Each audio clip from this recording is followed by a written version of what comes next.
interrupt this broadcast of Ohio Gozaimasu, the show for people who don't speak Japanese but want to be weebs. That's me! With a very special news announcement.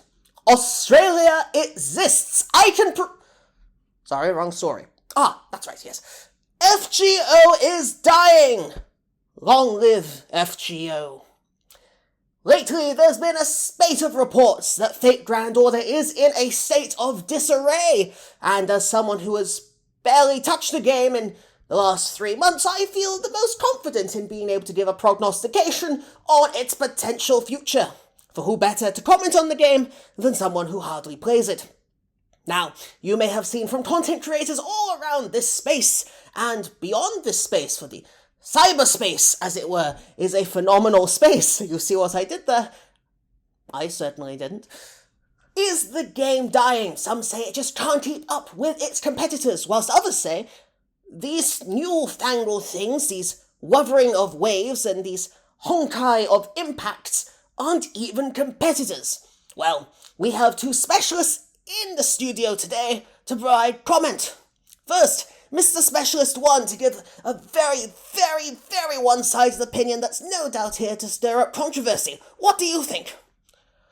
Well, by gum, I look at Wuthering Waves, and I look at Genshin of Impact, and I tell you what, son, Fate Grand Order just can't even keep up. I see, and tell me, what made you come to this conclusion? Well, by gum, I had a look. And did you see? In Wuthering Waves, in Genshin of Impact, they can move. You actually move the people. You can't move them in Fate Grand Order. I tried to move them once. I tried to move that Demon King Nobunaga, and you know what? Didn't bloody move at all. Can't even walk around the space. That's an excellent point. Of course, I think it's very good to compare two games that don't really have the same genre when you're comparing quality of life impacts. Person number 2 who is bound to defend the game for some unknown reason, but that can sort of be tied as a modern-day patriotism. Tell me, why do you think that the game is actually not dying? And try and be as controversial and one-sided as possible. Well, thank you for inviting me on the show, even if I have to deal with troglodytes like my opponent tonight. Put simply, Fate Grand Order is not in a dire state because, as you quite so rightly put, it is not a competitor of Wuthering Waves or Genshin of Impact, as it were. Genshin Impact. I picked up on your weird verbal tick. Because they are not meant to move. It is a turn-based game. It is not meant to be this sprawling, open-world, roaming game. It's a completely different kettle of fish. Right, and I get that. But what do you say to those who say, well, there are other turn-based games out there beyond Fate Grand Order? Really? Yeah, yes, strange as it is to believe, that I believe there are others. Again, I can't quite confirm that rumour, and I'm not going to do the research to confirm it. But what do you say about those who say there have been developments in other games that are slightly more innovative than something that came out almost 10 years ago and hasn't actually changed all that much? Well, you make some very good points, and I think that's my taxi. Taxi! Thank you, Mr. whatever your name was. So, from what I gather, Fate Grand Order is being compared to games that it's nothing like at all, but on the other hand, also hasn't really developed. It's an interesting situation, and to be quite honest,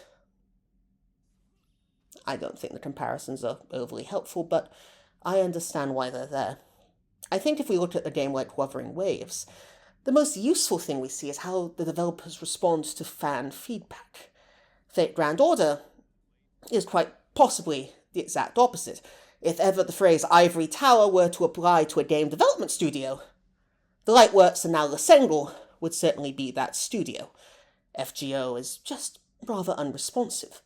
That said, I don't think it necessarily should attempt to emulate games like Genshin Impact or Wuthering Waves. Going that open world route isn't necessarily the way to go. There's a bit of an oversaturation in that market, and whilst I understand the need for the various types of games, they do offer different spins on that same open world formula. Not every gacha game needs to reflect that. I think there's a strength in diversity when it comes to game types, and FGO should commit to being separate, distinct from those. Does that mean it should remain as it is?